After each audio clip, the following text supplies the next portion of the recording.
Hi, welcome to my home kitchen. I'm Bhavna, and today I'm going to experiment on some pizza styles.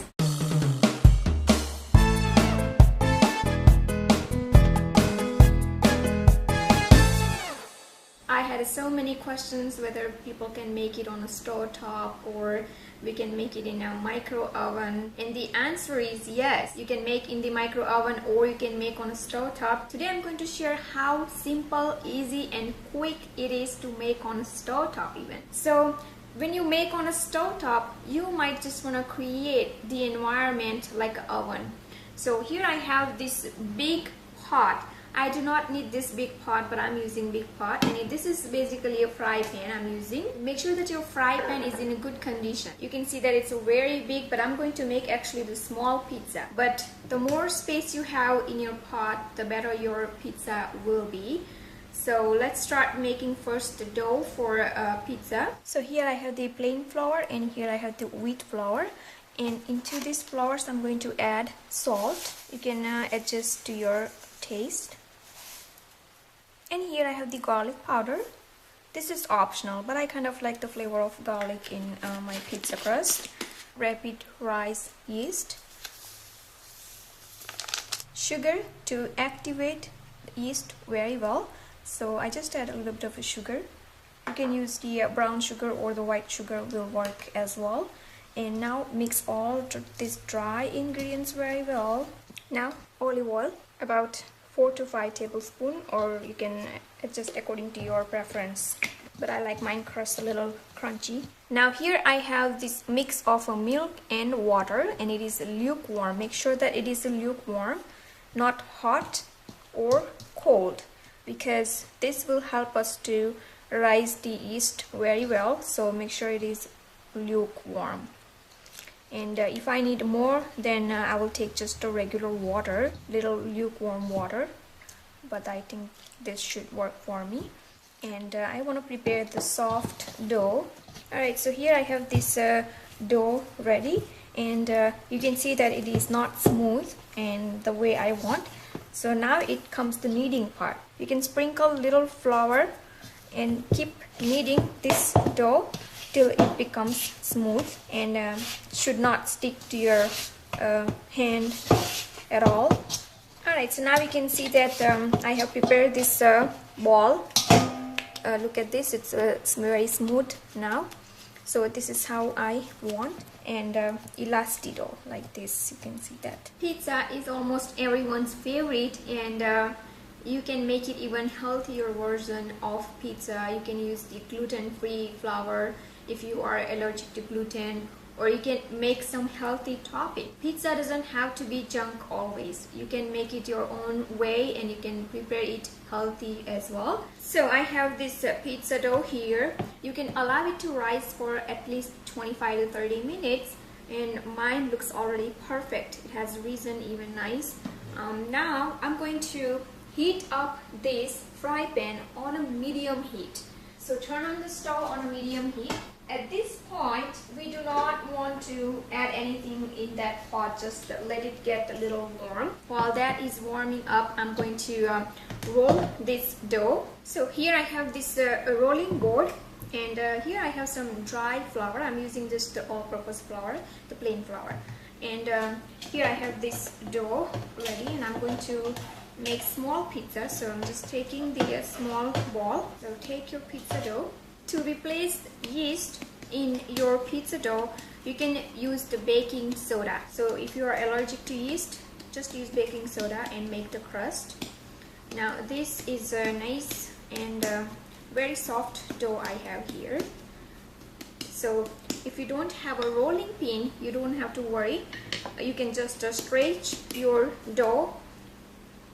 And what I'm going to do, most of the time I like this crust not rolled but just stretched. So you can just use your palm in your hand to just stretch like this.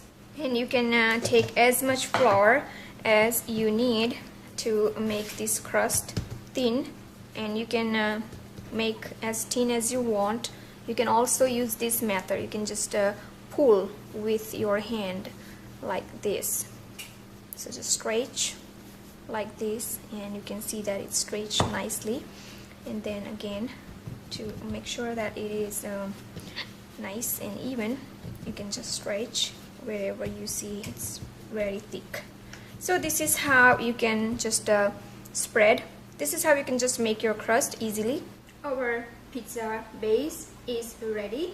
Now for topping, all I'm using today is just the I have here the sauce for pizza and cheese, the mozzarella cheese. So basically I'm making cheese pizza, simple, but you can add your own toppings, vegetables, anything that you want. Now remember that we have that pot heating up, and first thing I'm going to do is bake this crust. So when you make on a stove top, it is very important that you first bake your crust. So basically you need a pre-baked crust when you make on a stove top for perfect result. I can see that it has got nice and warm here, so I'm going to put this pizza crust in here and bake till a little golden brown color. And you do not have to cover at this point, and you can see that it's rising nice again. See the big bubbles here?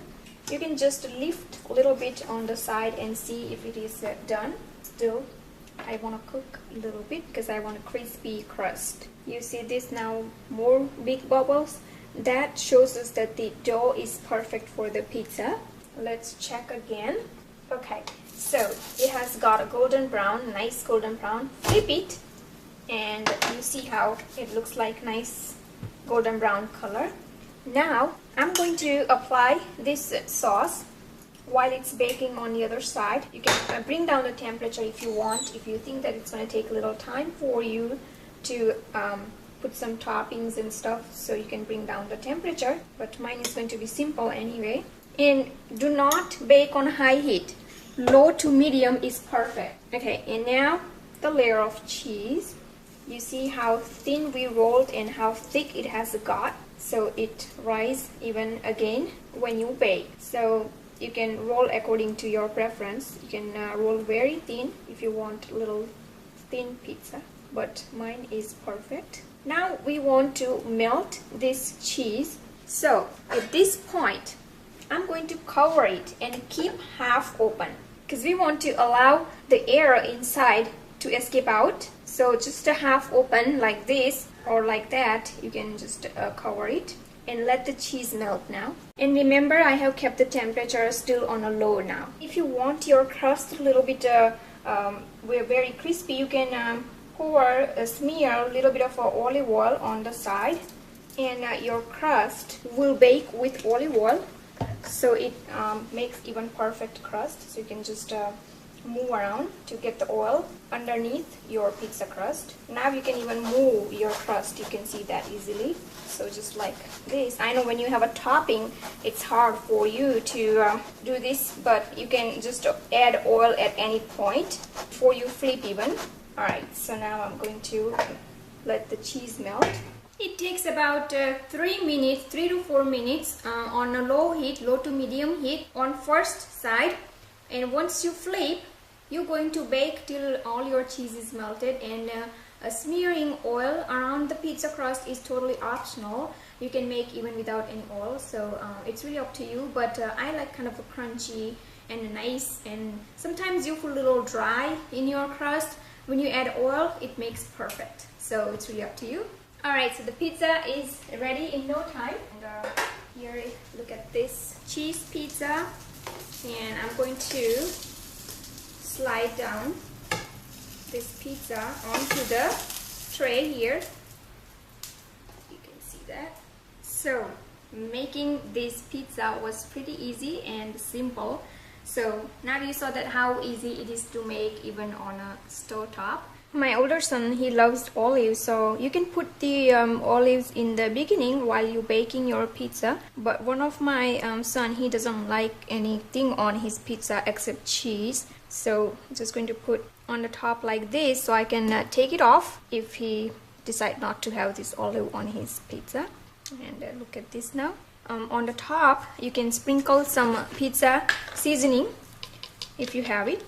Otherwise, you can just eat itself. Tastes so great. Alright, So look at this pizza now. Now when you cut, let me have you here the crust, the bottom of the crust get very crunchy, and you can, if you can hear it or not, I don't know, but it's very crunchy at the bottom because we added the olive oil, and it makes the perfect crunchy crust at the bottom. You can hear it probably now. So this was all about experimenting with pizza. Thank you for watching, and I will see you soon with the next great recipe.